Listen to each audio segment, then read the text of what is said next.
Hello, చూసారు కదా, మామిడికాయతోటి సాంబార్ చేసా. ఈ సీజన్ అంతా మామిడికాయని అన్ని రెసిపీస్లో విరివిగా వాడేస్తూ ఉంటాం కదా. మీకు ఆ టెక్స్చర్ చూడగానే చెప్పేయచ్చు అది ఎంత రుచిగా కుదురుంటుంది అని చెప్పి. ఒక్క సగం మామిడికాయని వేసాను అనమాట. ఇంకా చింతపండు వేయాల్సిన అవసరం లేదు. అదే మామిడికాయ ముక్కల్ని కనుక ఎండబెట్టుకొని వేసుకుంటే ఇయర్ అంతా కూడా ఇలానే యూస్ చేసుకోవచ్చు. ముక్కలు చిదిముకోకుండా ప్రెషర్ కుక్కర్లో సింగిల్ పాట్లో అచ్చంగా 10 నుంచి 15 నిమిషాల్లో ఈ రెసిపీని చేసేసుకోవచ్చు. దీనికోసం ముందు చూశారు కదా, కందిపప్పుని కొంచెం డ్రై రోస్ట్ చేసేసాను. ఇంతకు ముందు చెప్పినట్టే మంచి అరోమాటిక్గా తయారైపోతుంది అనమాట. తర్వాత దాన్ని కొంచెం చల్లారనిచ్చి వాష్ చేసేసాను. శుభ్రంగా వేపి కడుక్కున్న కందిపప్పుతో చేసిన రుచి వేరేగా ఉంటుంది. సో దీంట్లో 1:2 రేషియోలో వాటర్ యాడ్ చేసేసి చక్కగా మామిడికాయ ముక్కలు, మీకు పులుపుని బట్టి మామిడికాయ ముక్కలు యాడ్ చేసుకోండి. దాంతోపాటే ఉల్లిపాయలు, టమాటాలు, పచ్చిమిర్చితో పాటు మునక్కాడలు కూడా కట్ చేసి శుభ్రంగా వేసుకున్నాను. మీకు ఎన్ని కావాలంటే అంతవరకు వేసుకోవచ్చు. చివర్లో ఒక టిప్ ఏంటంటే, మంచి టెక్స్చర్ రావడానికి సాంబార్కి 2 బీట్రూట్ ముక్కలు వేయండి, కలర్ మంచిగా వస్తుందన్నమాట. ఓకేనా. దాంతోపాటు ఉప్పు పసుపు యాడ్ చేసేసి చక్కగా 3 విజిల్స్కి కుక్ చేస్తే చూడండి, మునక్కాడలు అలానే ఉంటాయి, చిదిమిపోవు. అలానే మామిడికాయ చక్కగా మెదిగిపోతుంది అనమాట. మీకు మునక్కాళ్ళు కనుక మెత్తగా అయినాయి అనిపిస్తే వాటిని పక్కకు తీసేసుకోండి. ఓకేనా.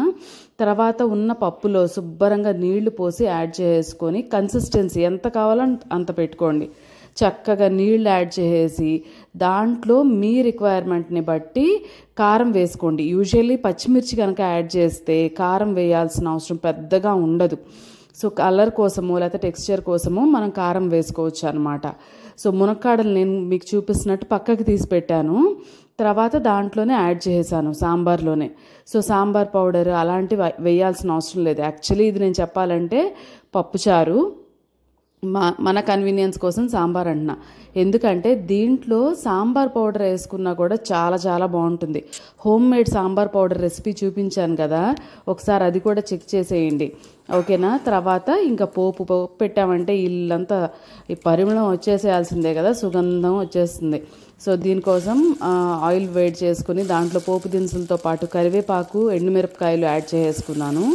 యాజ్ యూజువల్ కరివేపాకు ఎక్కువ యాడ్ చేసుకున్నాను. దాంట్లోనే ఈ పప్పుచారు చక్కగా యాడ్ చేసుకుంటూ పోపు పెట్టేశాను అనమాట. చూడటానికి మీకు ఎలా కనిపిస్తుందో అంతకన్నా చాలా రుచిగా ఉంది.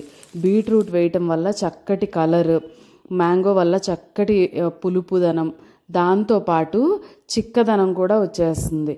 చాలా బాగుంటుంది. ఈ సమ్మర్లో తప్పకుండా పచ్చి మామిడికాయలు కనుక దొరికితే అన్ని రెసిపీస్లో చింతపండు బదులుగా రీప్లేస్ చేసేయండి. ఓకేనా. చాలా చాలా రుచిగా ఉంటుంది. మనకు తెలియని కూడా తెలియదు, మ్యాంగో ఫ్లేవర్ ఇంకొక మంచి టేస్ట్నెస్ ఉందన్నమాట. సో మన ప్రీవియస్ వీడియోస్ని కూడా చూడండి. నచ్చితే గనక please do like, share and subscribe. Bye bye.